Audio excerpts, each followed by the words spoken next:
My name is Jake, and a year ago I learned a lesson that completely changed how I look at friendship. I worked at a marketing company in Chicago. It wasn't a huge company, but I loved my job. More importantly, I had a best friend there, Ethan.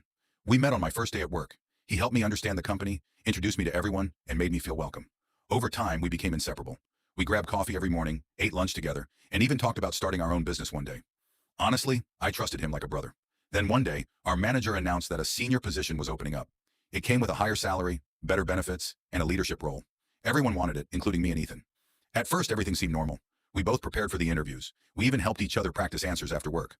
One evening, Ethan looked at me and said, "No matter who gets the promotion, we're still friends." I smiled and said, "Of course." I believed him. A few days later, I got called into my manager's office. The moment I walked in, I knew something was wrong.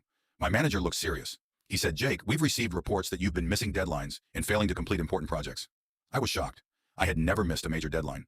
Then he showed me the evidence: emails, screenshots, internal reports. Everything made it look like I was underperforming. I couldn't understand what was happening. But then I noticed something.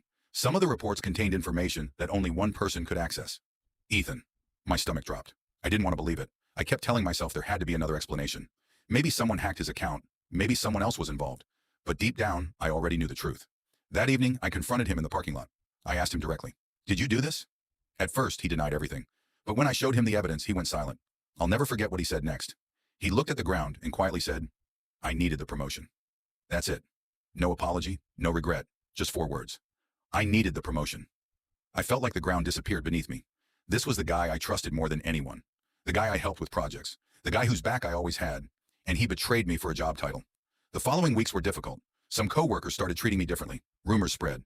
People questioned my work ethic. I felt embarrassed, angry, and disappointed. But instead of fighting back emotionally, I focused on facts. I gathered project records, client feedback, timestamps, and performance reports.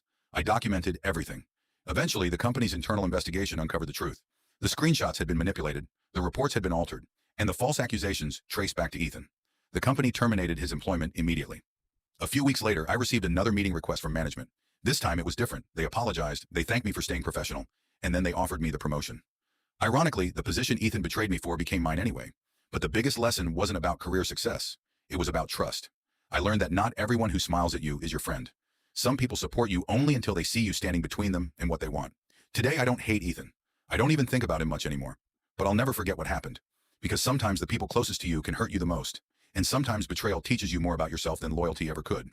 If you're going through something similar right now, remember this: stay honest, stay patient, and let the truth do the talking. Because character lasts longer than any promotion ever will.